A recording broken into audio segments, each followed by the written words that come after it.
Nous sommes avec Vanessa et Kenny qui viennent de vivre leur dernier scrutin en ce dimanche, 5e dimanche de Carême, avec la résurrection de Lazare et la vie donc éternelle qui est promise, Jésus, Fils de Dieu vivant. Crois-tu cela? Veux-tu vivre avec le Christ? Veux-tu être l'ami de Jésus? Alors j'aimerais simplement poser la question à Vanessa et Kenny, chacune et chacun vous pouvez témoigner. Quel a été un peu pour vous les temps forts de ce catéchuménat, puisque vous allez être baptisés à Pâques?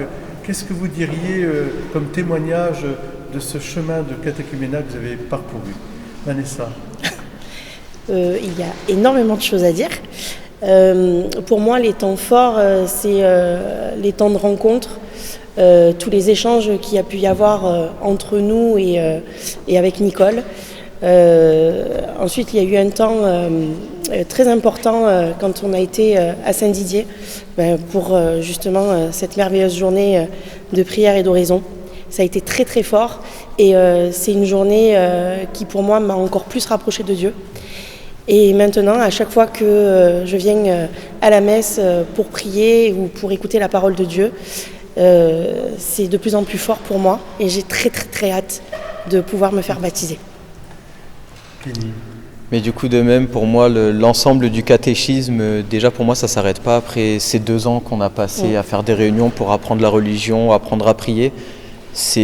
Au contraire, pour moi, c'est que le début d'un renouveau, d'une nouvelle vie dans le Christ, en étant ami avec le Christ.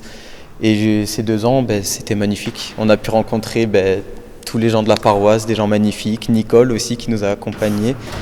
Et c'est vrai qu'on a pu apprendre à prier, apprendre à rendre grâce, à demander de la grâce aussi. Et moi, je parle un peu au nom de tous les catéchumènes, mais ça a vraiment éclairé ma vie. Et au quotidien, on voit de la lumière partout, une fois qu'on a vu la lumière du Christ. Et tout ça, c'est grâce aussi au catéchisme qui nous a permis de finir notre démarche qui venait du cœur et de la concrétiser. Je crois que pour nous aussi, la paroisse, on peut dire, c'est comme une famille qui s'agrandit, mais c'est toujours la même famille que nous aimons. Et aussi, ce temps de catéchuménat ravive dans les baptisés aussi la grâce de leur baptême. Donc vous nous rendez un grand service, vous nous faites cheminer encore plus vers le Christ et nous aider vraiment à vivre aussi d'amitié avec le Christ, comme tu as très bien dit. Il y a aussi cette communion par la prière, par les célébrations, par les chants, la messe évidemment qui nous réunit en communauté.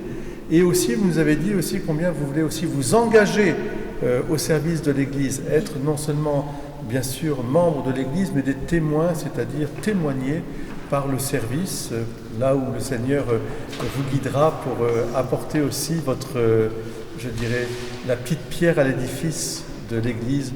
Vivre finalement l'Eucharistie en Église, c'est ça. Alors je voulais aussi, au nom de la communauté paroissiale, vous remercier vraiment. C'est un bel exemple. Vous serez pas tout neuf en fait à être baptisés.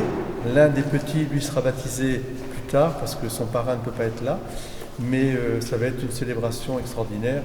En vous interrogeant, je m'interroge moi-même aussi et je me dis que je demande à toutes celles et ceux qui écouteront ce beau témoignage de prier pour vous et d'entrer aussi dans cette belle famille des enfants de Dieu, de vivre avec nous intensément Pâques, de vivre Pâques, c'est-à-dire de faire le passage, que nous soyons aussi entraînés vers la vie du Christ. Être l'ami de Jésus, c'est incroyable, mais c'est ça. Vous voyez de quel amour Dieu nous a aimés.